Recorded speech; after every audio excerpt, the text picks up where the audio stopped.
Bueno, vamos a ir dando inicio a la mesa.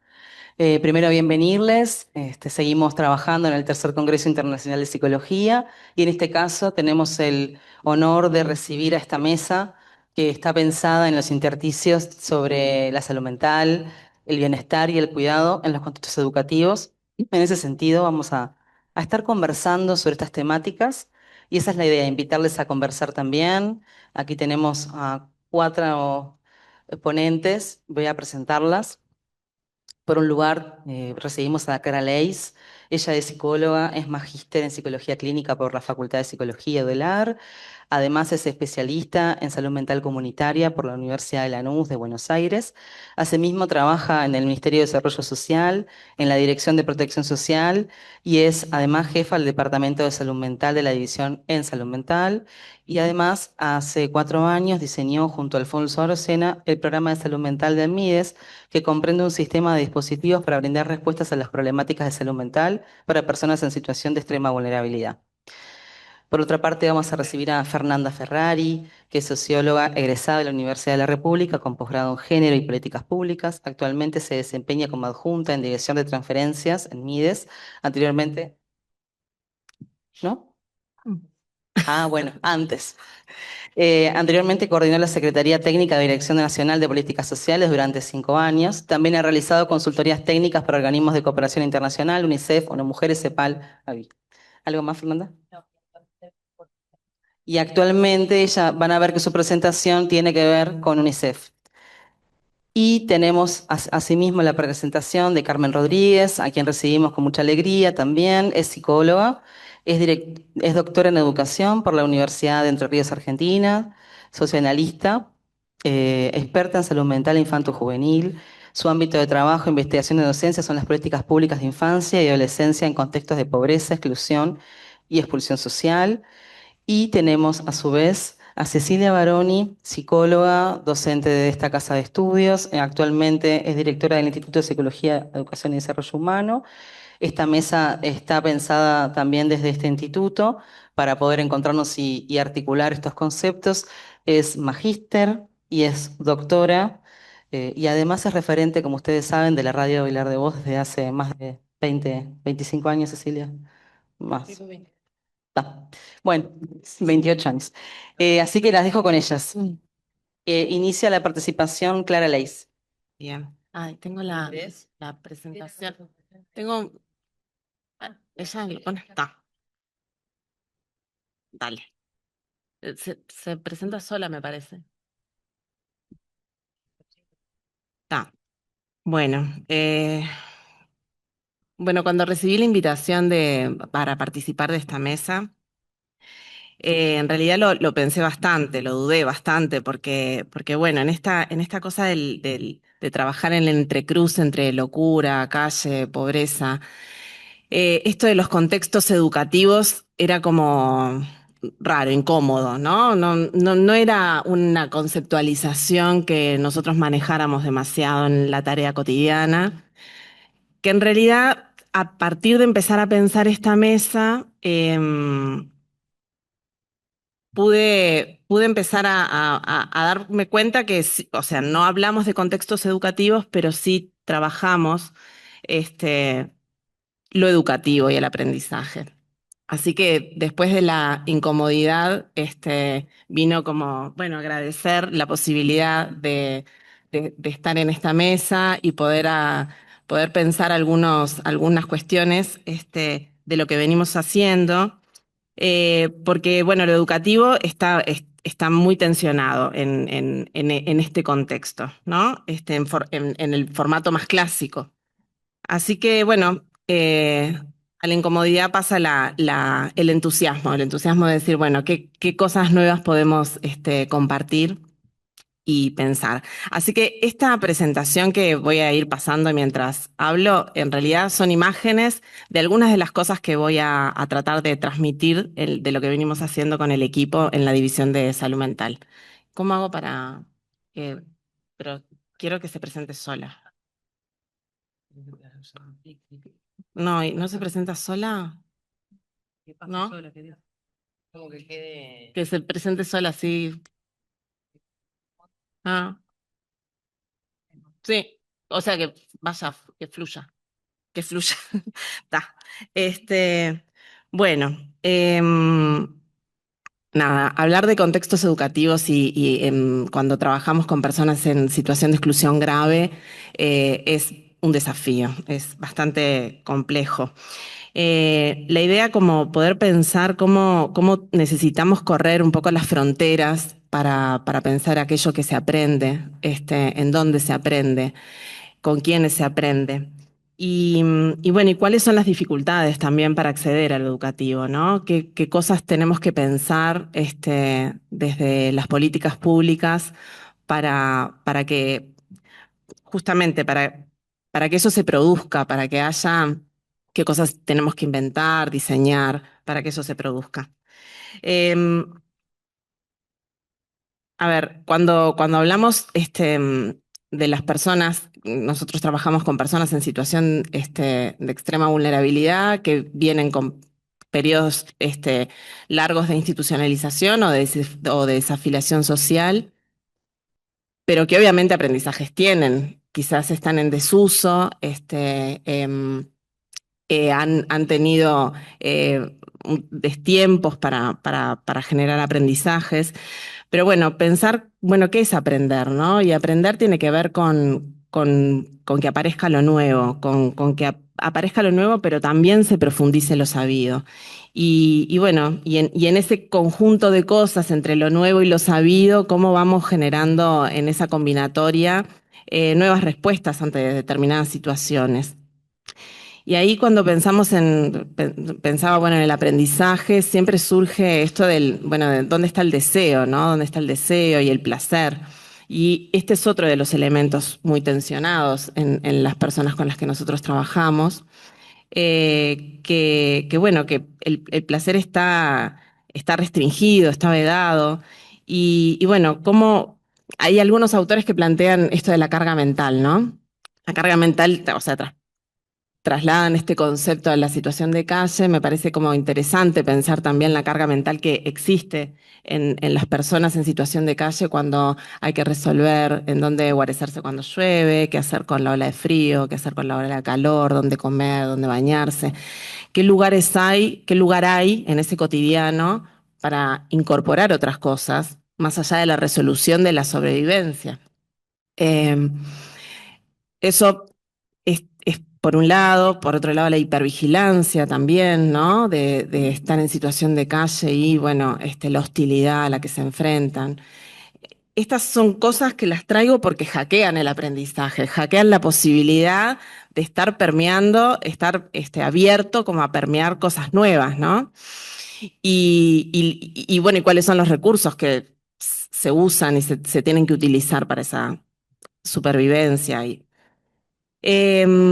Que por otro lado, bueno, también cuando pensamos en las personas que vienen con largos periodos de institucionalización, eh, estas instituciones totales bueno, que limitan, limitan el contacto con el propio cuerpo, hay que poder volver a restablecer esto de el vínculo con el cuerpo, el vínculo con los objetos, ¿no? Nosotros a veces nos pasan en reuniones de equipo de algunos de los dispositivos alternativos que nos encontramos, los equipos se encuentran discutiendo, bueno, qué hacer con el celular de las personas, qué hacer con el dinero de las personas.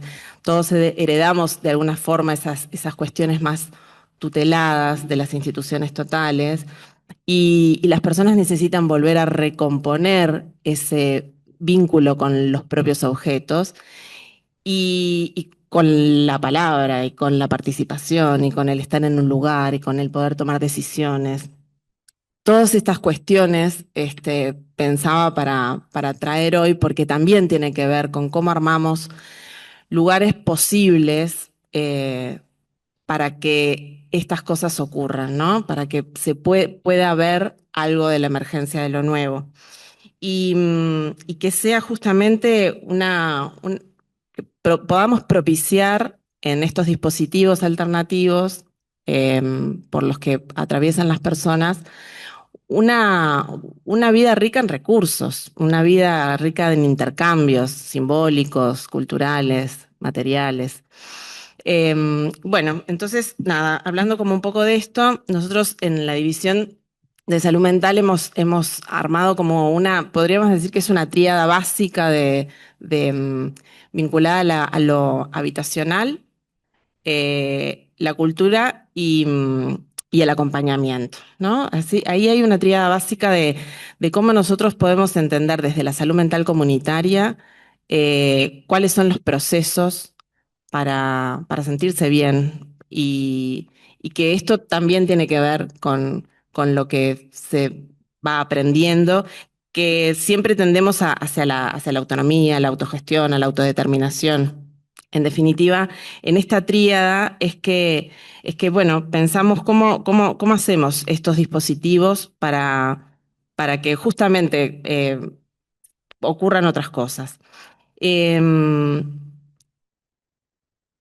los italianos hablan mucho de la producción de vida, ¿no? Y a mí me gusta ese concepto porque creo que es necesario desde la política pública estar atentos a que los dispositivos que ponemos a disposición para que las personas transiten parte de su vida tengan que ver con la producción de vida, que ahí enlazamos el deseo, enlazamos el placer, los aprendizajes, los encuentros con los otros.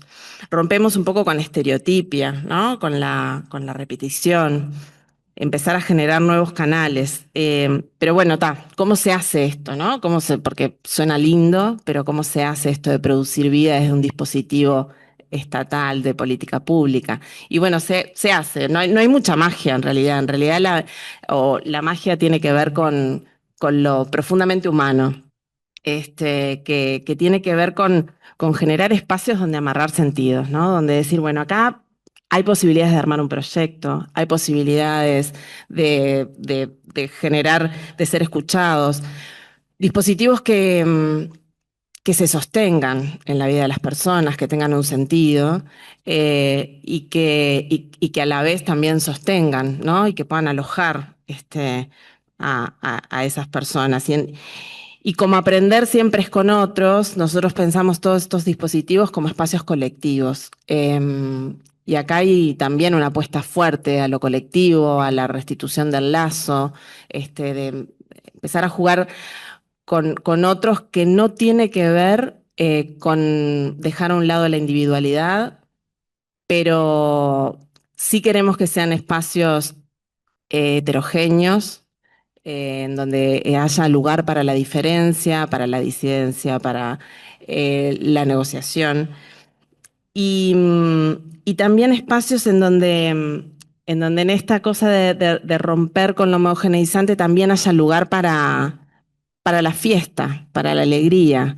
Hay algunas de las imágenes que van pasando que también tienen que ver con eso. Poder encontrarnos en encuentros más festivos con los otros, ¿no? Que eso también se aprende a disfrutar, se aprende a sentir placer. Y nosotros desde la política pública aprendemos también a cómo hacer cosas para que pasen los disfrutes. Entonces, bueno, las pistas en relación a cómo hacer esto, volviendo como a esto de los contextos educativos, lo diríamos como, bueno, cómo generar espacios en donde haya una disponibilidad para que ocurran cosas nuevas, tienen que ver bueno, con un acompañamiento sostenido, con una producción de una participación activa, que no, lejos de idealizarla, esa participación que a veces genera conflictos, pero que sea real, que sea una participación en donde desde las pequeñas cosas, en una asamblea se pueda resolver qué se come, cuáles son las reglas de esa casa, qué se hace cuando alguien de las personas que conviven le erra, se equivoca, qué pasa, y que las personas puedan resolver también esas cosas en conjunto. Y bueno, y generar siempre esta posibilidad como de nuevas interacciones, interacciones con otros. Y ahí, entre las convicciones o entre estas cuestiones que tienen que sostener estos dispositivos y que venimos tratando de hacerlo así, tiene que ver con la hospitalidad, con poder generar las condiciones para que el otro llegue siendo un otro, siendo lo que es, ¿no? Y por eso ahí bien diferente de estas perspectivas más homogeneizantes. Eso obviamente trae conflictos, no siempre es hermoso que el otro sea otro, pero es un desafío y es por ahí también cómo nos sentimos mejor. Y ahí, bueno, ¿cómo hacemos para esta hospitalidad? Siempre desde la ternura, desde la posibilidad de recibir al otro, no desde esta cuestión más hostil, sino desde un posicionamiento que me permita alojarlo. Y para poner en valor las trayectorias que tienen las personas, ¿no? Eso es bien importante también. Y traigo ahora también un poco Claudia Bang, psicóloga argentina, que plantea esto que es que la promoción en salud es el fortalecimiento de la capacidad colectiva para lidiar con la vida. Y a mí me parece lindo también esto de lidiar con la vida, porque en definitiva, si pensamos qué aprendemos, qué tenemos que aprender, qué creemos que tiene que aprender el otro, y no sabemos, ¿no? No sabemos qué tienen que aprender, qué tenemos que aprender, pero desde la política pública debemos garantizar que el arco de posibilidades esté todo disponible, que lo que no se aprende no sea porque no está accesible, sino porque, bueno, no tiene que ver con los tiempos, tiene que ver con las posibilidades. Y en ese sentido, para nosotros es un aspecto fundamental el espacio de la cultura. El espacio de la cultura como aquello a lo que da pertenencia, que me permite generar esto de lo común, pero también la cultura como la cultura desde un lugar de un pensamiento que tiene que ver con un pensamiento artístico, con una forma que me acerca a encontrar otras respuestas. Cuando nosotros planteamos en los dispositivos, hay un dispositivo específico que es sociocultural, que promueve un pensamiento que tiene que ver con lo artístico. En realidad, lo que estamos planteando es generar nuevas rutas para resolver cosas distintas. Esto, si pensamos en términos de sufrimiento psíquico, lo aplaca, y bueno, quizás no, pero sí nos acerca a tener otras respuestas frente a lo mismo o acomodar de distinta manera en la cotidianeidad. Así que, bueno, nada, esto de construir estos espacios de participación, de diferencia y en la transformación del lazo social justamente, para que las personas puedan ir tomando las decisiones autónomas en su vida y así ir lidiando con la vida, que en definitiva es lo que hacemos todos y todas en cada momento. Así que bueno, un poco como para terminar esto que venía planteando, nada, pensar que sentirnos bien, cuidar, intervenir, está hecho siempre de tentativas y bueno, y de eso también se trata aprender. Así que bueno, por ahí. Gracias.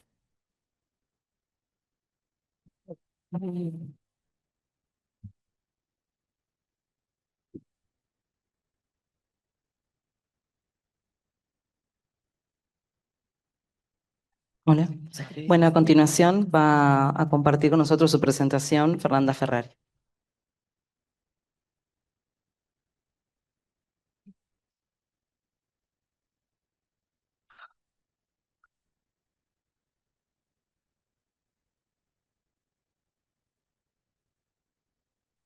Bueno, muy buenas tardes a todos y a todas. Muchas gracias por la invitación a la UDELAR, a la Facultad de Psicología, a este congreso. Un placer acompañar la mesa con Carmen, con Clara y con Cecilia. Extiendo también el saludo de Lucía Barnaza, oficial de protección de UNICEF, que bueno, fue invitada y por temas de agenda no pudo venir, pero queríamos estar en esta mesa tan importante. Eh, Solo aclarar, vengo en representación de UNICEF del área de programas y estamos acompañando algunas iniciativas de promoción de la salud mental y bienestar psicoemocional de niños, niñas y adolescentes. Entonces, un poco al igual de lo que le pasó a Clara, no sabía el foco dónde colocarlo porque eran contextos educativos, entonces fui haciendo como un recorrido de algunos extractos de iniciativas que hacemos que apuntan a trabajar en centros educativos y en contextos educativos como para cerrar con eso, pero sí vamos a hacer también un repaso más general acerca de cómo entiende UNICEF las... Ahí va, muchas gracias. No, no corre. La, ¿Desde qué marco nos paramos? Ahí. Conecta. Yo lo consumo, sí. Bien, entonces brevemente voy a plantear el marco global de apoyo psicosocial y salud mental para promover el bienestar psicoemocional en niños, niñas y adolescentes, que es un marco que fue testeado durante 2 años, elaborado por distintos consultores y espacios de participación a nivel global, y esto es como una estrategia que está validada a nivel global en UNICEF, y a nivel regional y a nivel local se van haciendo adaptaciones de este modelo. Luego, un breve repaso de cómo entendemos que las privaciones y los cuellos de botella en los malestares de la salud mental en niños, niñas y adolescentes están de alguna forma tensionando este marco de respuesta. Algunas iniciativas muy rápidamente que apoyamos desde UNICEF, y luego un foco en salud mental de adolescentes en contextos educativos. Entonces, el marco operativo, se le dice marco operativo multisectorial global. Son herramientas para UNICEF, pero también, y esto es lo más importante, para los socios con quienes UNICEF trabaja, que son contrapartes públicas de organismos públicos, organizaciones de la sociedad civil, y ofrece un marco para poder diseñar estrategias e iniciativas, programas, políticas públicas, proyectos comunitarios, campañas de bien público, campañas masivas, distintas estrategias para apoyar y promover la salud mental. Recomienda acciones concretas, establece un enfoque y un marco común entre sectores y entornos, con hojas y protocolos. Está centrado en niños, niñas y adolescentes, y luego vamos a repasar un poco el marco conceptual desde dónde se basa este modelo. Es operativo, aborda brechas en políticas, legislaciones y financiamiento, y está diseñado para utilizarse en distintos contextos como de crisis humanitaria o en contextos como el uruguayo, de países de ingresos altos o de renta alta. Tiene 4 niveles de actuación.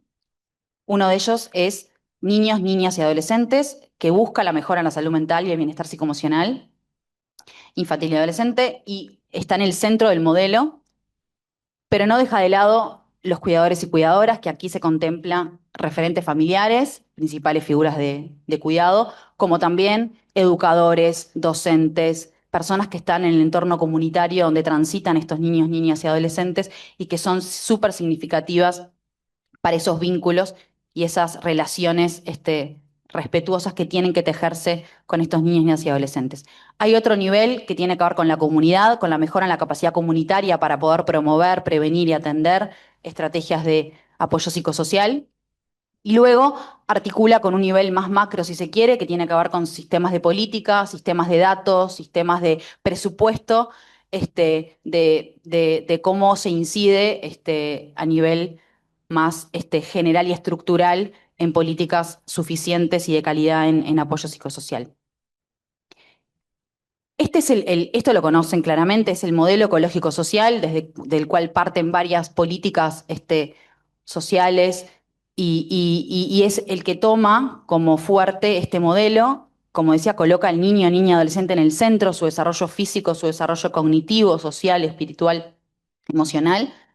Está en el centro, y luego aparecen estos anillos concéntricos, ¿no? Que van como bordeando, conteniendo, protegiendo a niños, niñas y adolescentes. Está la familia, está el rol de cuidador y cuidadora, está la comunidad. Aquí en la familia aparecen también centros educativos, ¿no? Como ese principal red de contención o anillo luego del hogar.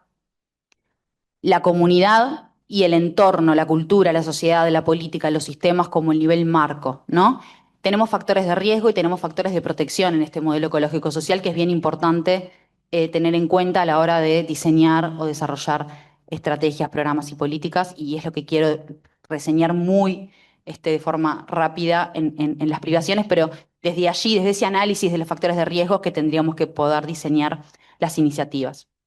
Hay otros enfoques complementarios del cual se basa este modelo, que tiene que ver con la pirámide de intervenciones, poder identificar en qué nivel estamos interviniendo, ¿no? En el nivel más general, más universal, con prestaciones comunitarias, apoyo familiar, que vendría a ser la prevención selectiva. Luego hay un nivel de apoyo de prevención selectiva, donde vamos ya focalizando en grupos específicos, en poblaciones específicas que queremos alcanzar.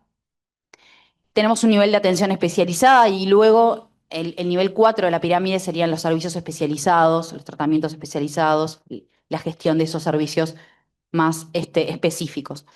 Hay una integración necesaria de enfoques de género y discapacidad también en esta estrategia. Pensar el continuo de la salud mental desde un malestar grave al bienestar psicosocial y ese gradiente, cómo va variando e intensificando las estrategias.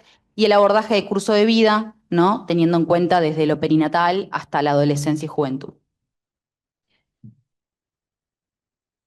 Esto simplemente es una teoría de cambio, no lo voy a plantear, pero es para, si luego quieren recurrir al material, para que puedan comprender que la lógica es pensar que hay un problema que tiene que ver con las brechas para acceder a ese apoyo psicosocial, que hay determinantes del bienestar psicoemocional que están interviniendo de manera negativa e impactan negativamente en la salud mental y en el bienestar psicoemocional, como la violencia, los abusos, la pobreza, las privaciones estructurales, ¿no? Las fisuras de la matriz de protección social impactan directamente en la salud mental de niños, niñas y adolescentes y sus cuidadores. Y hay barreras, ¿no? Está el estigma, están las violaciones de derechos, la falta de voluntad política, la falta de financiamiento, las barreras más profundas que hay que también tenerlas en cuenta en el modelo. Me parece importante plantear la definición que utilizamos también para promover la salud mental. Se basa en la definición de la OMS, en poder enfrentar los desafíos de la vida, desarrollar las capacidades y contribuir a la comunidad. No es la ausencia de trastornos mentales, sino que tiene que ver con la capacidad para gestionar el estrés cotidiano, para manejar y reconocer las emociones, para tejer relaciones positivas, y esto me parece fundamental si estamos hablando de salud mental, cuidados y educación, poner el foco en los vínculos, en esos vínculos y ese cuidado respetuoso, sensible, que sintonice con niños, niñas, adolescentes y sus principales cuidadores. Eso es salud mental. Poder tomar decisiones informadas y mantener un sentido de propósito de la vida. Esto es un componente esencial en la salud general de los niños, niñas y adolescentes. No está aislado de otras áreas de derechos, como tiene que ver la educación, la salud más integral, el empleo, la vivienda, etc. Esto es mucha información. Yo lo que hice fue, como sabía que las presentaciones quedaban después, ¿no? Fui poniendo como algunos links de referencias de los cuales me basé para hacer estas generalizaciones, pero las principales privaciones que encontramos que están constriñendo la salud mental de niños, niñas, adolescentes y cuidadores tiene que ver en Uruguay con la alta exposición a distintos tipos de violencias, ¿sí? Y ahí referenciaba el último informe de CIPIAB 2024, la ENDIS, la Corte 2023, la ENAG, las cifras del Ministerio de Salud Pública. Hay un montón de fuentes que pueden caracterizar estas privaciones que las venimos padeciendo hace décadas y viene como en aumento, ¿no? Estas privaciones y bueno, impactan directamente obviamente en la salud mental de niños, niñas y adolescentes, en su bienestar, la pobreza, la violencia, entornos familiares inestables, factores de discriminación específicos, que generan obviamente riesgos de depresión, ansiedad y trastornos de conducta y desarrollo integral. Hay un déficit en los cuidados, hay una sobrecarga materna, esto lo plantea de forma clara la ENDI, sobre todo niños, niñas, quienes están cuidando a niños, niños más pequeños, hay altos niveles de depresión, de ansiedad, madres que están solas también en los hogares. Eh, Hay medicalización en niños, niñas y adolescentes sin psicoterapia complementaria. Hay sobreexposición a pantallas, violencia digital, ¿no? Como tendencias y fenómenos que van caracterizando estos riesgos sociales y estos factores de riesgo que aparecen en este modelo que nos caracteriza. Adolescentes con altos niveles de tristeza, de ansiedad, intentos de suicidio y consumo problemático de sustancias, prácticas nocivas, ¿no? Disciplina violenta, ya lo dijimos antes, bueno, brechas de evidencia, faltan también datos integrados, interoperables en los sistemas y registros de programas que están trabajando con distintas familias y niños, niñas y adolescentes en un país que tiene además muy poca o puede tener una cobertura alcanzable, ¿no? De esas familias, de esos niños, niñas y adolescentes, y sin embargo hay una dispersión muy grande en el sistema de información que no permite tampoco actuar de forma eficiente. Y tenemos cuellos de botella, que no tiene que ver con las privaciones, sino que tiene que ver con el sistema de políticas que está fragmentado. Hay un espacio fiscal que también es insuficiente. Hay copagos y dificultades para acceder a las prestaciones de salud mental. Hay oferta limitada de servicios o dispositivos especializados en salud mental, para mencionar, no sé, dispositivos de reparación del daño para niños, niñas y adolescentes que viven en situaciones de violencia. Hay muy pocos en el país para la cantidad de demanda que tenemos. Hay normativas y políticas que tienen ausencia o débil presencia de enfoques de infancia y adolescencia, de género. Hay problemas de coordinación, de gestión, y bueno, y barreras socioculturales, estigma o un modelo patologizante que, bueno, la ley y distintos colectivos, organizaciones e iniciativas de política están tratando de cambiar el paradigma, pero están. Este es como como los retos, ¿no? Que enfrenta este modelo. Luego, pasando a algunas iniciativas que desde UNICEF estamos apoyando, siempre con el liderazgo de organismos públicos, en este caso el programa de Silencio ni Tabú, que lo lidera el INJU, el Instituto Nacional de la Juventud y el Ministerio de Desarrollo Social. Nosotros apoyamos la implementación de ese programa, que ha tenido una priorización muy fuerte en los últimos años.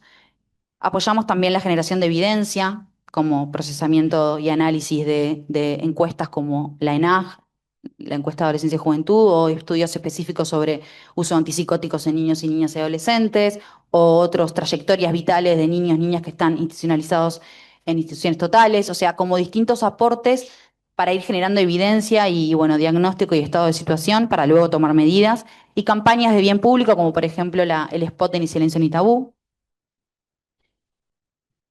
Apoyamos también la creación junto con contrapartes, en este caso con INAU y con el MSP y con INJU, MIDES, de cursos dirigidos a operadores, a cuidadoras, docentes, que están trabajando con niñas, niñas y adolescentes y, bueno, a través de expertos, expertas, especialistas, distintas dinámicas didácticas, se generan recursos virtuales que quedan a disposición para poder fortalecer el conocimiento en el abordaje e intervenciones de la salud mental. Otra línea de trabajo tiene que ver con la generación de guías, de materiales metodológicos, conceptuales para abordar la salud mental en los distintos tramos etarios. Acá hay dos ejemplos. Una es una guía para el abordaje de aspectos emocionales, conductuales, cognitivos con el MSP, con el programa de niñez, y otra recientemente publicada con CESEPI, sobre salud mental en primera infancia. Y después programas, ¿no?, específicos o que ya están de alguna forma funcionando, como el programa Migrantes, que Carmen conoce muy bien, que tiene toda una línea de apoyo psicosocial bien interesante, o el kit de bienestar emocional para el trabajo de referentes, cuidadoras con niños, niñas pequeños, que realiza el programa Uruguay que se contigo en Mides.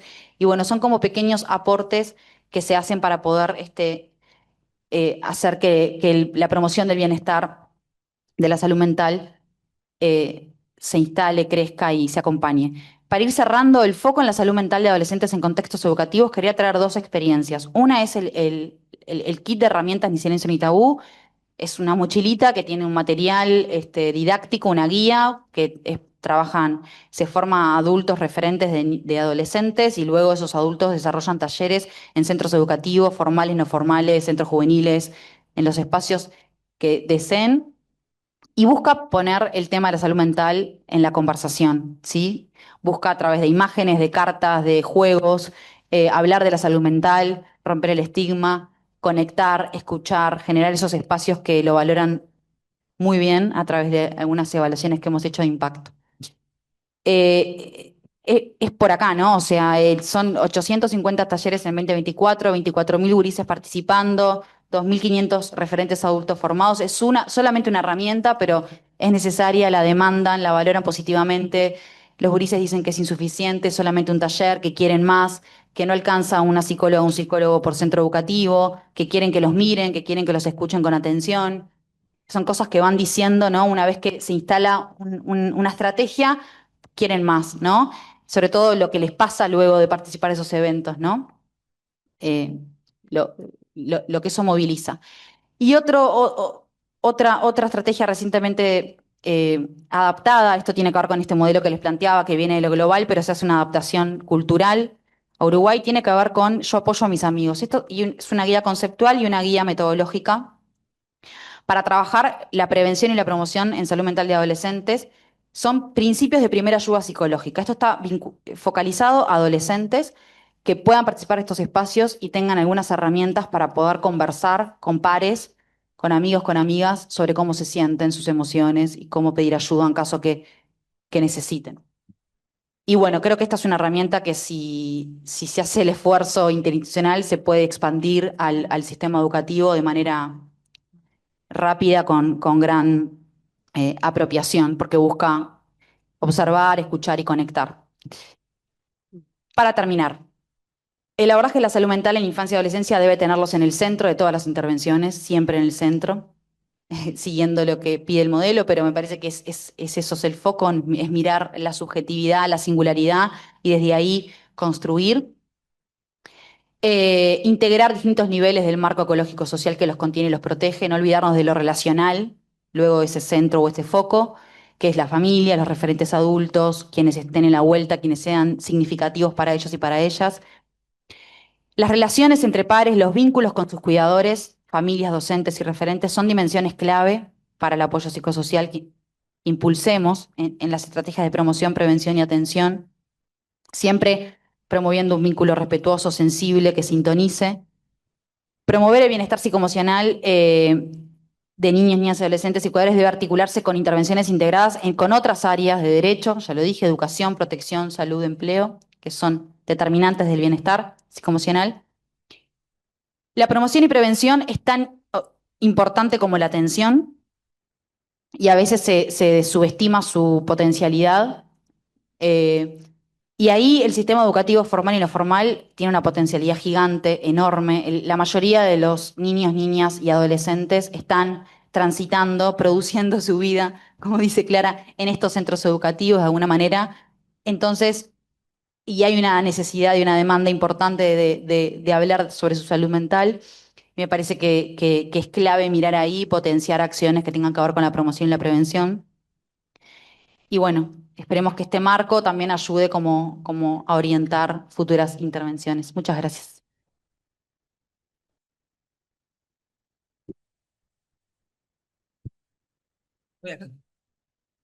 Bueno, muchas gracias, Fernanda.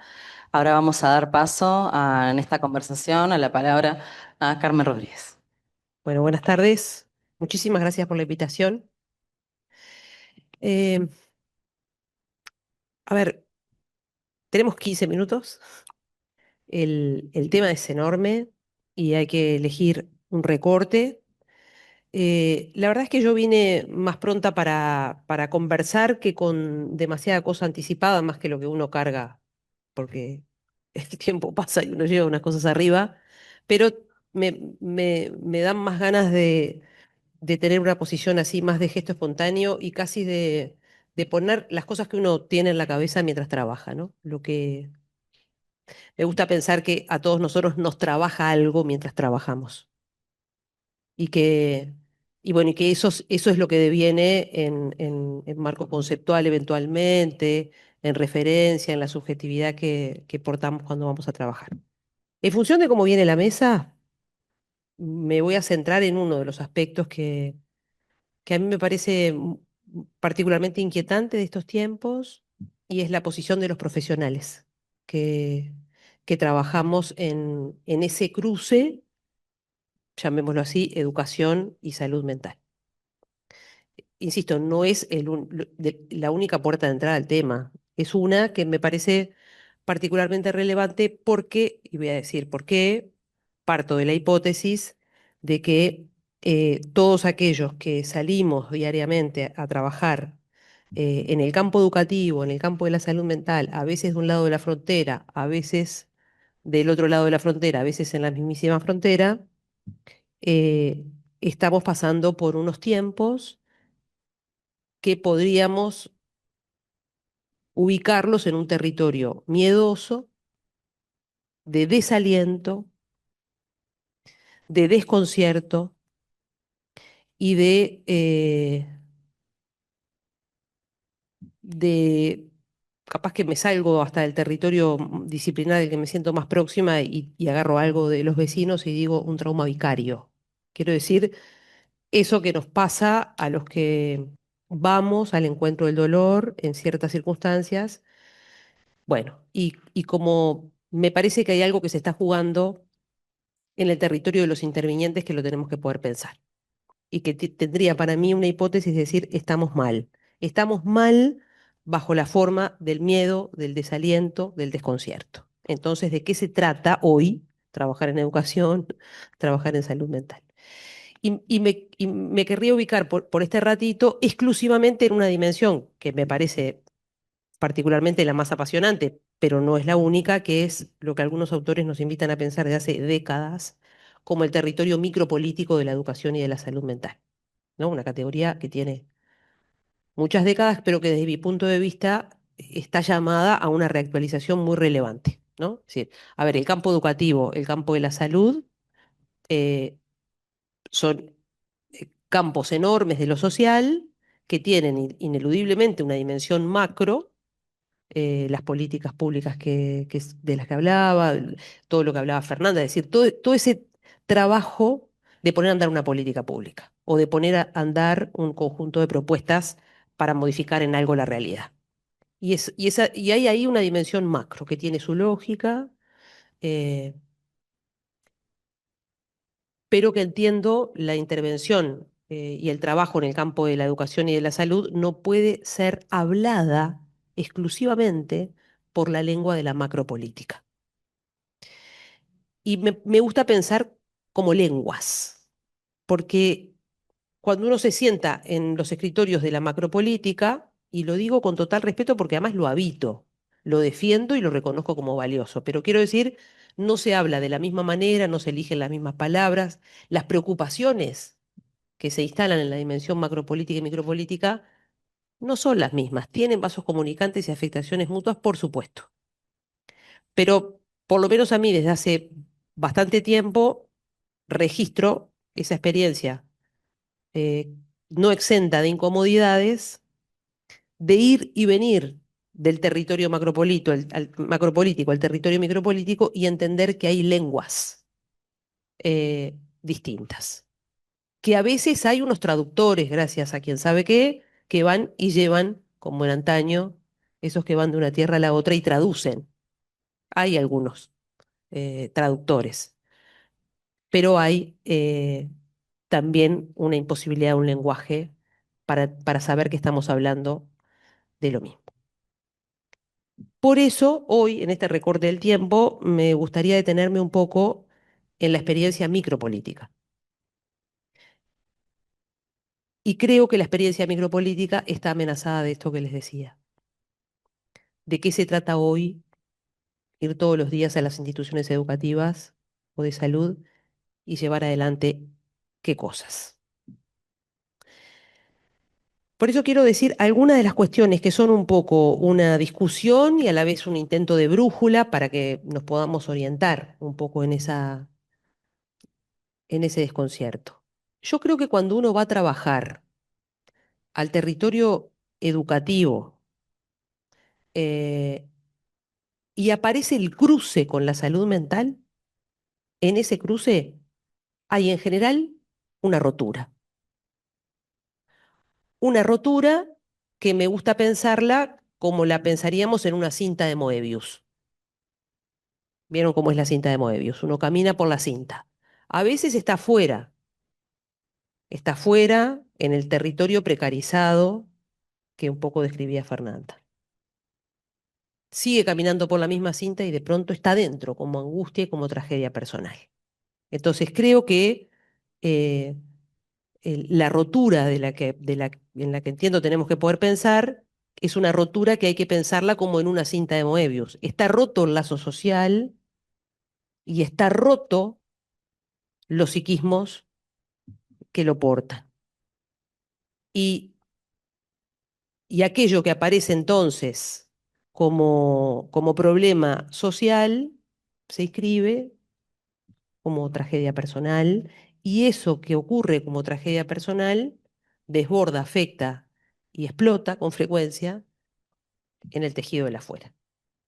Por eso, muchas de las cosas que dijo Fernanda tendrían para mí más epistemológicamente un sostén que sería, bueno, en las condiciones actuales, donde hay un tejido social roto, que se ha llevado eh, y se continúa llevando la rotura del psiquismo de muchas personas, ¿ahí a qué vamos?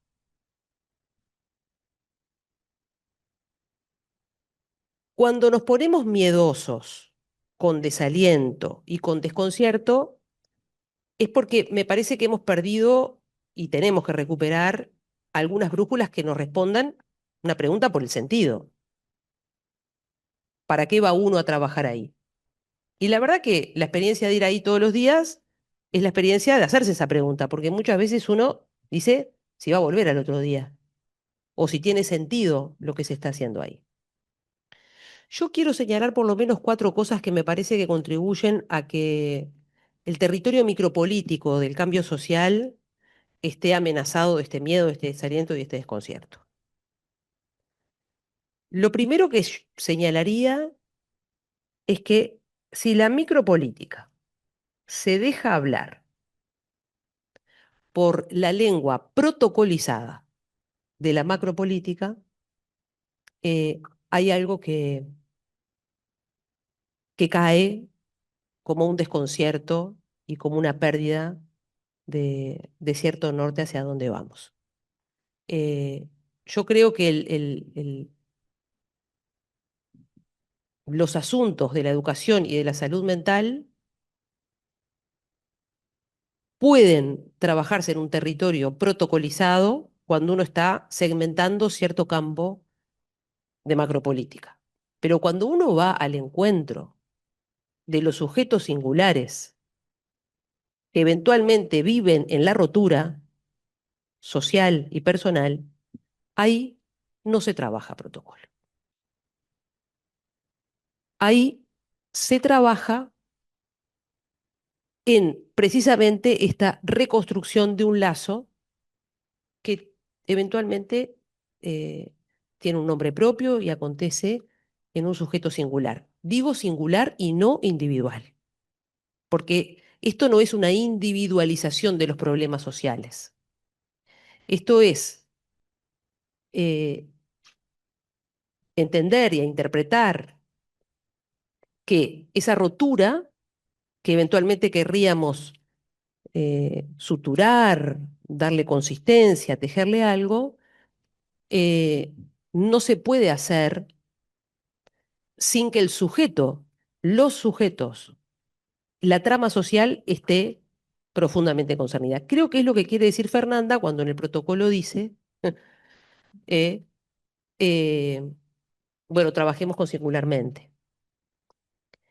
Cada vez que los profesionales de lo infinitesimal, y ahora quiero volver a esta categoría, se dejan traccionar por la lengua del protocolo, lo que sigue es el desaliento. Porque hay el desconcierto y el desaliento. Entonces, y digo infinitesimal, me voy a detener un poquito en qué quiero decir con esto de lo infinitesimal. Y es que, bueno, no me voy a ir muy largo porque si no mucha referencia académica, pero esto tiene un origen en Gabriel Tardé, en el origen de la sociología, y después lo retomó Foucault con la microfísica del poder, Bruno Latour con las redes diminutas, Deleuze con, anterior a todas esas filosofías que algunos hemos leído en esta misma casa, aparecía esta idea de Gabriel Tardé en el origen de la sociología, ahora que vio a Betty, eh, de una disputa entre Durkheim y Gabriel Tardé, donde lo que decía Gabriel Tardé es que es lo pequeño lo que sostiene a lo grande. Algo pasó con la sociología que la cosa se dio vuelta. No ganó la discusión Gabriel Tardé, la ganó Durkheim. Y por eso las políticas públicas están muy embuidas de, de una idea de qué es lo grande que va a descender a lo más ínfimo del lazo social y lo va a modificar. Y yo creo que esto es precisamente una de las cuestiones que hacen que se extravíe todo sentido, porque por lo menos todas las conceptualizaciones que vienen del campo de la micropolítica nos muestran cómo habría un movimiento simultáneo y necesario, y es comprender que si queremos conmover los índices de suicidio, vamos a tener que ir a escalas muy pequeñas, de pequeñas presencias, de pequeños gestos singulares que un día conmuevan el gran indicador. Y así podríamos tomar todo. La deserción educativa, para tomar los indicadores propios de este campo, la deserción, la desafiliación educativa, las tentativas de suicidio.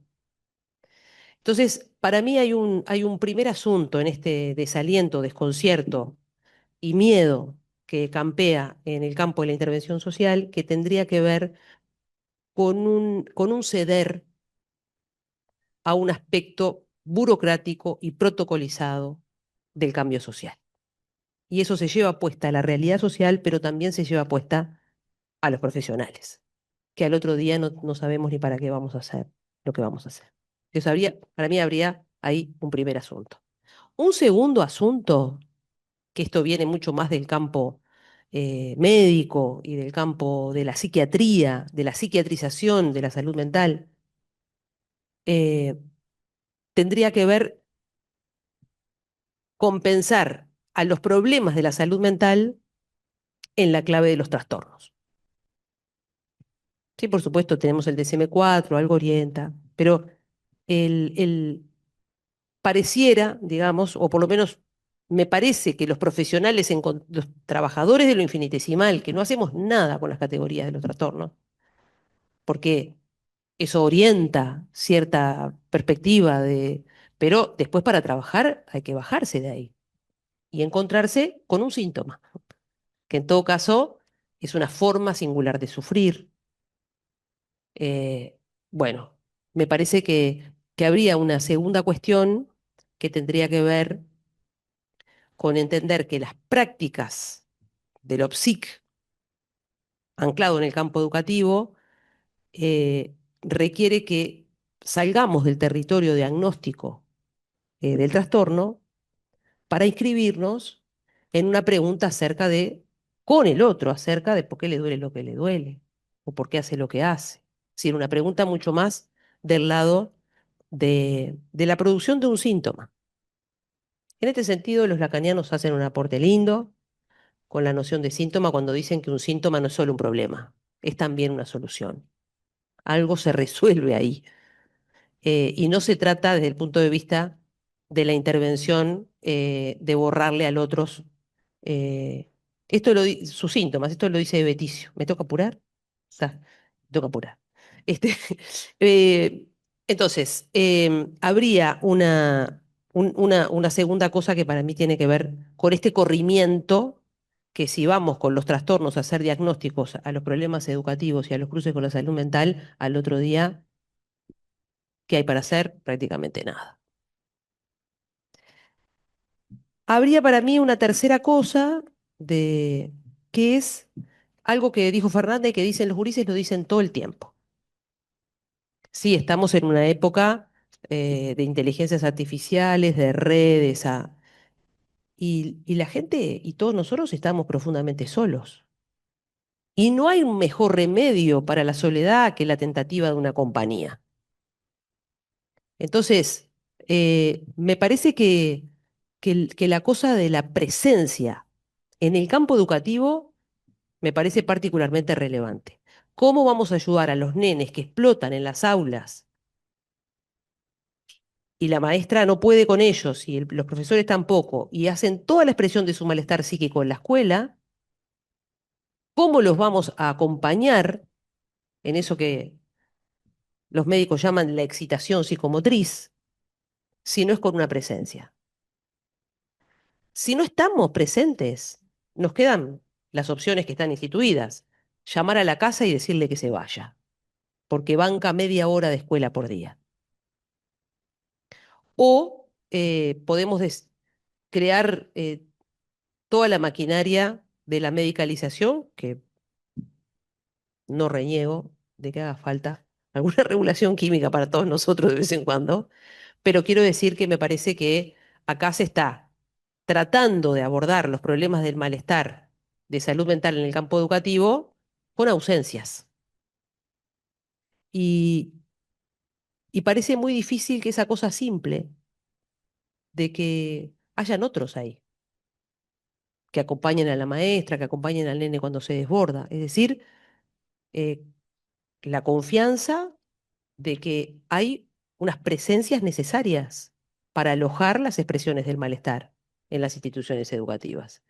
Y que sin esas presencias los nenes no saben qué hacer con su desregulación.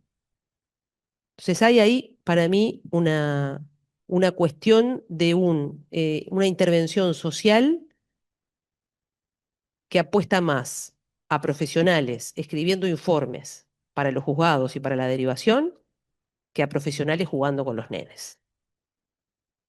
Y me parece que esto es un problema para los nenes y es un problema para los profesionales, que al otro día no podemos poner nada de libido en una práctica absolutamente burocratizada, donde el otro está omitido y nosotros somos un engranaje más de la maquinaria burocrática de gestión del dolor.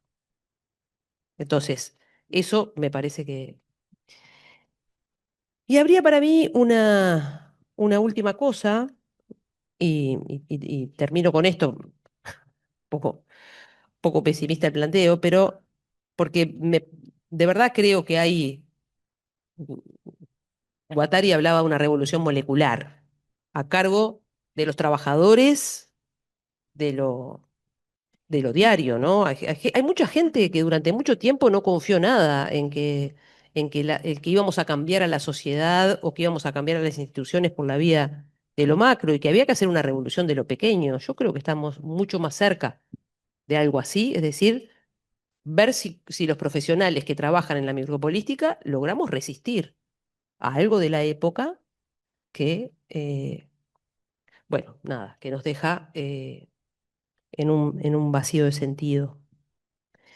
Em, y habría una cuarta cosa para mí,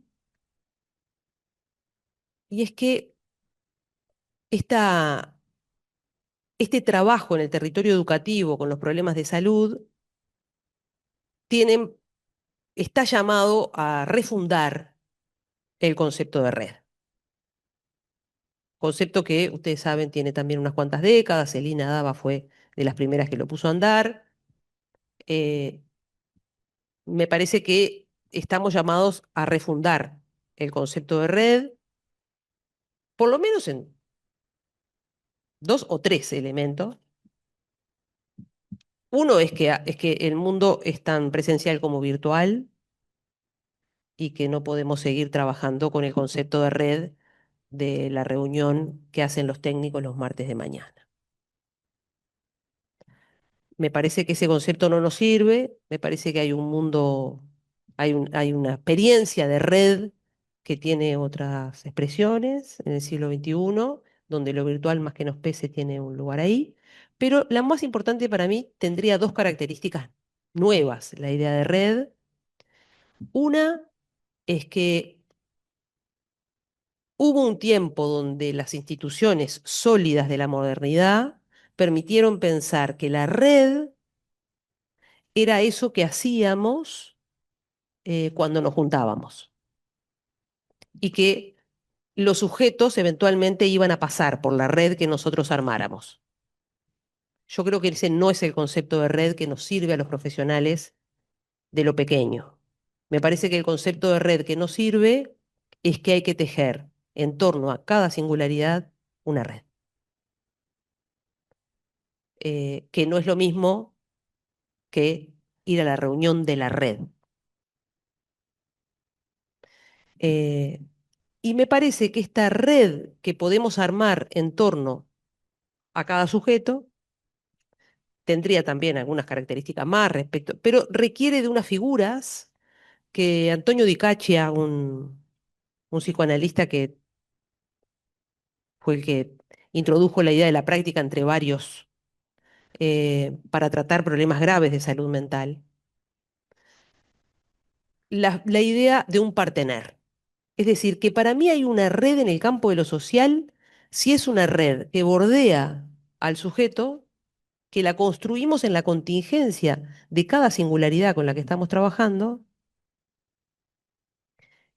y esa red funciona a condición de que aparezca un partener. ¿Quién era un partener para Antonio de Cachia? Era un sujeto que estuviera dispuesto a movilizar todo el mundo simbólico para acompañar a un sujeto a rearmar sus propios sentidos. Entonces, digo estas cuatro, podríamos seguir, pero para ir repertoriando aquellas cuestiones que están, y en la puerta de esto está la idea de lo socioclínico, está la idea de tentativas de Deligny que vos mencionaste. Es decir, un conjunto de, de significantes propios de la lengua de lo infinitesimal y de la micropolítica, que desde mi punto de vista está llamado a resistir una lengua que no nombra lo que pasa y que tiene que poder resistir algunas significaciones que nos llevarían al desconcierto, al desaliento y al miedo. Porque en esta lógica, estos sujetos con los que trabajamos, paulatinamente se nos van volviendo cada vez más extraños y cada vez más inquietantes. Entonces, para mí, de la mano de los profesionales, tiene que venir un trabajo micropolítico de resistencia, de una especie de revolución molecular que interrumpa la aplicación de ciertos modismos de la época que articulan en la vida cotidiana las grandes estructuras que producen la exclusión. Eso.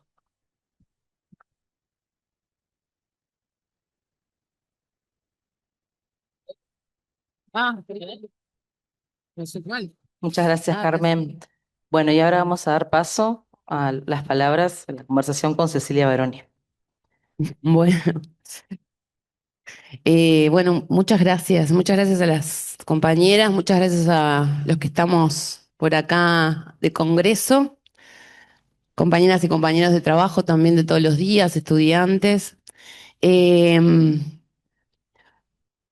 Me dejaste pensando cositas y ahora te voy a decir algunas. Sí, totalmente. Lo primero que pensé fue en la incomodidad que decía Clara, porque la intención de esta mesa era incomodarlas, e incomodarnos, porque en general venimos en una apuesta en el instituto ya hace mucho y están acá, bueno, está Claudia, que es la anterior directora, yo estoy desde este año y creo que si están por ahí, bueno, las vi hace un ratito. Otras compañeras que han pasado por la dirección o el instituto y que coordinan programas del instituto, que brevemente les voy a contar ahora algunas cositas, pero bueno, venimos en la profundización de cómo incidir en las políticas más macro, cómo construir en lo más micro, cómo resistir en la vida cotidiana de esta institución con otras instituciones, y me parece interesante algunas cosas que me iban haciendo más sentido todavía cuando las escuchaba a ustedes, porque decía, bueno, qué importante algunos cambios epistemológicos, algunas discusiones que nos hemos dado entre compañeras y compañeros del instituto, obviamente con todos los que hacemos extensión, investigación, enseñanza, distintos actores, que tiene que ver también con un cambio de los cuales algunas compañeras se van a sentir como, me parece, un poquito mejor. Cuando escuchaba a Carmen decía, ¿cuántos psicólogos? Y seguramente ya no salgan psicólogos o psicólogas de la universidad a hacer diagnóstico en educación, ¿no? Que no digo que no sea necesario, pero hay una mirada del psicólogo y la psicóloga en los contextos educativos que no solamente ha derramado lo que se esperaba para nuestra profesión, digamos, o la disciplina, sino también que ha desbordado y llegado a otros lugares. Por eso también optamos por pensar en lo educativo, ¿no? Porque, bueno, les voy a ir echando cositas del instituto.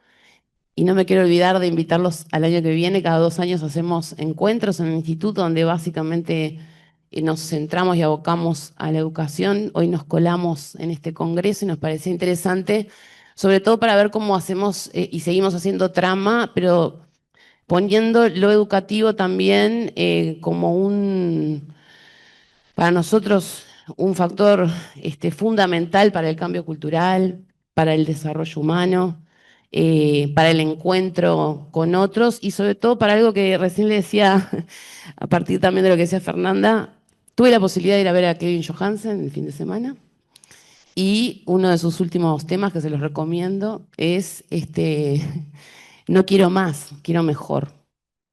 ¿Y qué quiere decir eso? Que cuando Fernanda decía, los gurises me piden más talleres, nos piden más psicólogos, nos piden más psiquiatras, ¿no? Nosotros parece que pedimos más recursos, más nada.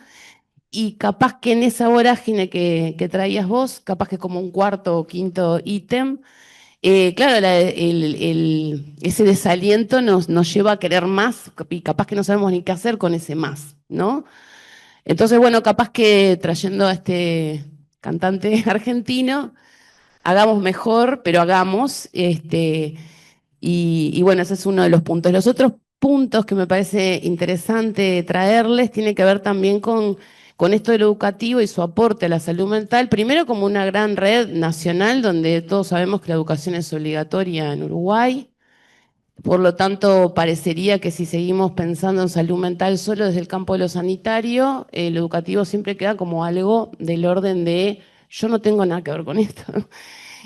Para nosotros, por lo menos en lo particular también, poner lo educativo en el centro permite pensar otras cosas, permite también inventar otras cosas y capaz que hoy cuando Carmen traías la figura de Moebius, estaba pensando en uno de los programas socioculturales creados en esta mini red que se llama Moebius, y que, claro, cuando vos dijiste, hay algo que se cruza ahí, cuando uno llega a una institución, ¿no? Algo de esto y se cruza con algún problema de salud mental, yo me anticipé y nunca pensé en rotura.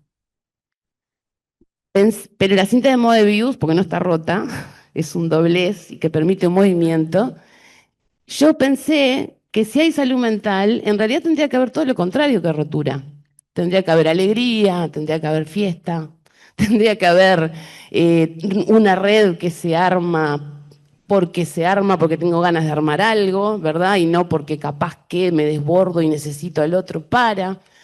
Entonces hay algo ahí que también creo que nosotros tenemos que poder ayudar desde lo educativo a seguir profundizando y es que seguimos pensando la salud mental como enfermedad mental. Por eso aparece la rotura, aparece el miedo, aparece la ganas de salir corriendo y aparece la soledad. A mí me parece interesante también eso, porque por lo menos les vuelvo a mechar alguna cosita. Ayer vencieron el plazo de la entrega de las guías y el Instituto de Psicología, Educación y Desarrollo Humano tiene un cuerpo docente de casi 30, un poquito más, un poquito menos, va fluctuando, docentes y se presentaron 27 prácticas.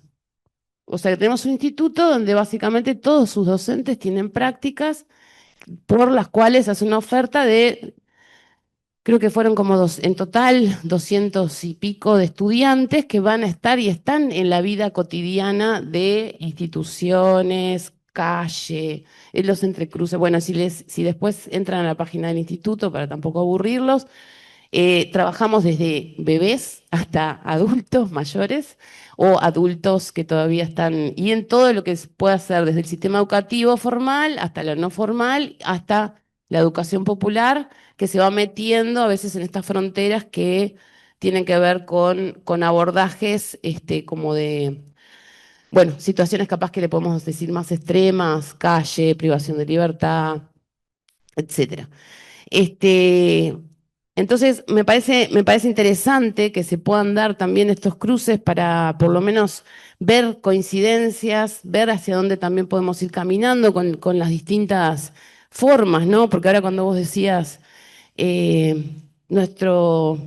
puse acá porque me parece re lindo, presento, me olvidé porque entre acá estabas. un modelo era, ¿no? La teoría del cambio, ¿no? La teoría del cambio, entonces vos le decías, bueno, la teoría del cambio que puede ser realizado, implementado en cualquier lugar del mundo, región, cuando claro, es como tan distinto a lo que plantea Carmen, ¿no? De ir hasta lo más mínimo, lo más micro, cuidar lo cultural, los procesos de cada país, cómo vamos generando y cómo se van produciendo. Que también me parece reinteresante y también les cuento, hay un programa que se dedica básicamente también no solamente a investigar y a generar cosas en torno a los procesos de subjetivación, los procesos de simbolización, cómo se aprende, cómo nos relacionamos con los demás. Pero claro, en este mundo es el que nos tenemos que mover, ¿no? En este del macro, del micro, y cuando vos lo traías hoy, creo que capaz que te referías a estos intelectuales anfibios, ¿no? O a esta capacidad de poder movernos en diferentes mundos, en diferentes tiempos también, con diferentes lenguajes y diferentes culturas, que nos van cada vez capaz que algunos haciéndonos pelear un poquito más con esto de los protocolos, ¿no? De lo que viene, de los modelos que se implantan y bueno, y tienen que también ir moviendo algo del orden de hacia dónde van los presupuestos, hacia dónde, qué es lo más importante ahora y qué es lo que no, cuando la vida, nada, nos pide como otras cosas, ¿no? Pero bueno, cada uno en su lugar, yo creo que por eso está bueno también cómo lograr filtrar algunas cositas de estas que veníamos conversando y cómo también hacer sinergia para poder seguir potenciando algo que por suerte me pareció no tan desconectado, ¿no? Hay cosas que el instituto ha trabajado con UNICEF, hay cosas que trabajamos con el MIDES, hay cosas que yo te decía hoy, asumo que no conocía, la conocía de lectura a Carmen y no la conocía de verla. Entonces creo que estábamos charlándolo más bien y de repente... Pero que en esto también de estos acercamientos nos permitan seguir estrechando algo que si no hay coincidencias éticas, políticas, filosóficas, epistemológicas, seguramente nos pelearemos mucho, pero nuestros caminos seguirán por ahí y no pasa nada, ¿no? Y la gente es la que en general va a ir perdiendo. Mientras me encantó como Carmen recién decía, el territorio de los intervinientes. Claro, y cómo vamos vaciando algunos territorios si nosotros, profesionales, no nos podemos poner de acuerdo, ¿no? O instituciones, y también hay algo del orden del dueño de los lugares, ¿no? Me acuerdo bueno, por suerte el instituto trabaja con otros institutos, ahora me estoy acordando de una docente, compañera, tan compañera que me sale su apodo, la canaria, le decimos. No, ella había hecho una investigación, le había preguntado a los niños quién era la directora de la escuela, y los niños de 4 o 5 años le decían la dueña. Era la dueña o la portera, siempre se quedaba o a cerrar la puerta o a abrirla, entonces para los gurises en su representación era la dueña, ¿no? Bueno, ¿quiénes son los dueños? Entonces también que creo que me parece interesante de algunos procesos, de algunas instituciones, de las políticas, cómo vamos también colaborando en vaciarlas y nos vamos entristeciendo o en llenarlas y desbordarlas y también nos vamos comprometiendo. Han pasado cosas lindas este año, ojalá que pasen más, pero estoy viendo compañeras de terapia ocupacional, psicomotricidad, por suerte también digo, porque son parte, bueno, en el instituto hacemos también prácticas con otras, ni que hablar con sociólogos, psicopedagogos, arquitectura, bueno, después me dirán, no me van soplando, pero me parece interesante también que poder empezar a pensar en clave del siglo XXI tendría que poder, así como estábamos hablando de algunos puntos, profundizar la interdisciplina, ¿no? Que nos parece muy bien y que también nos parece muy bien, ¿no? Porque es una forma de decir, digo, pero también nos parece algo desafiante en esto de los lenguajes, y en esto de los cuidados, que me parece que también la mesa trataba de pensar hoy, bueno, cómo vamos a seguir cuidando, cómo vamos a apostar más al bienestar, cómo vamos a cambiar algunos conceptos y algunas palabras que no son menores a la hora de nominar y dirigirnos a los otros. Eh, cómo vamos a sacarnos de la cabeza algunos, como decías hoy, trastornos, algunas instituciones como las cárceles, los manicomios, la calle. Y bueno, y también la importancia de esta mesa, me parece que a veces vemos los sujetos como lineales, y también trabajar con otras poblaciones y con otras edades, porque también, por ejemplo, está Diego por ahí, que hacen práctica en el liceo nocturno, ¿no? Con trayectorias que son muchas veces también rotas, discontinuas, y son como derroteros, ¿no? Permanentes, o gurises, que todo el esfuerzo que vos contabas hoy de los niños, la adolescencia, y sin embargo nos pasa después que los encontrás en calle, porque no hay políticas que cubran después de los 18, entonces viene el MIDES o viene no sé quién, y tenés también vidas rotas por ahí, y más que psicólogos o educadores, parecemos, no sé, mecánicos, viendo primero cómo componer algo para luego ver si podemos trabajar algo, ¿no?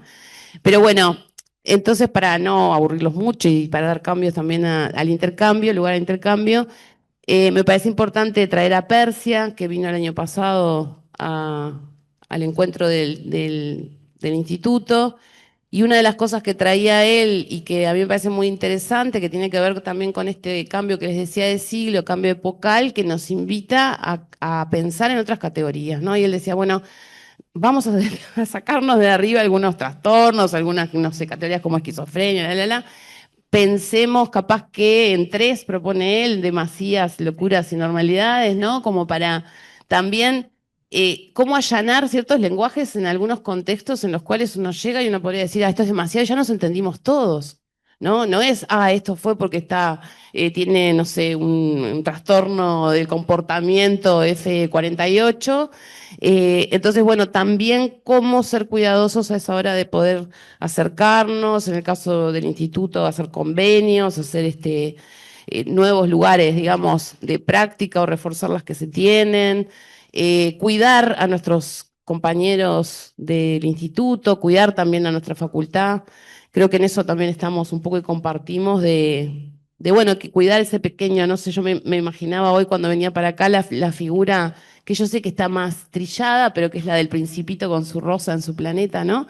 Pero cómo poder volver a cuidar eso mínimo, que tiene que ver también con por lo menos cuidar el mundo, ¿no? Así que bueno, esa invitación por ahí. Y bueno, y si entran a la página, vuelvo para no aburrirles, por lo menos ahí se van a encontrar con los programas y bueno, y con un montón de itinerarios que tiene también el instituto, que no solamente terminan en el grado, sino que siguen en el posgrado con las maestrías y el doctorado, como para poder ir pensando también estas cosas que bueno, ojalá podamos seguir encontrándonos en pensar una educación viva. Capaz que le podremos decir viva y alegre, en términos más espinocianos para no confundir, pero bueno, agradecerles y creo que ahora vendría como un intercambio, ¿no? Con el público.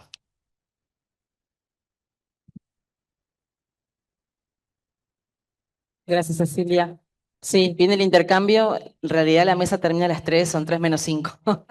Pero bueno, quizás pueda haber palabras, preguntas, resonancias en esos minutos tiranos que quedan. Yo te diría defender la alegría también, ¿no?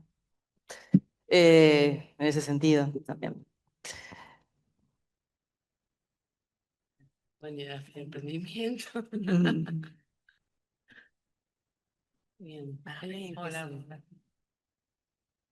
No sé, más que nada como una resonancia de todo lo que fueron diciendo y un poco para seguir pensando con ustedes, aprovechar esta oportunidad. Cuando hablaban en esto de quizás de ya no pensar tanto en como en trastornos, ¿no? En esto, también pensaba en esto de despojarnos de las etiquetas un poco, que también lo hablamos mucho, ¿no? Como esto de encasillar a las personas sí, en ese sentido, y poder salir y ver a la persona realmente, ¿no? Que más allá de lo general y en esto de que hablaban de ir a lo singular también, entonces nada, me quedó como eso de seguir o sea, mirar a la persona y desconstruir quizás estigmas. Mm.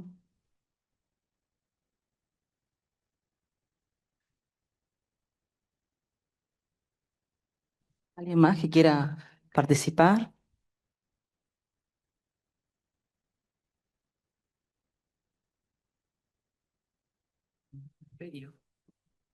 ¿no? Bueno, les agradecemos la participación, queda grabada la mesa, así que bueno, seguramente como para poder seguir pensando y podernos encontrar en otro momento, les invitamos a continuar participando del Congreso. Ahora tenemos presentaciones de libros y también mesas de intercambio, así que no hay pausa, la pausa es 4:30 para el café, ¿sí? Así que bueno, muchas gracias, un aplauso para todas las participantes y está la feria en el patio también.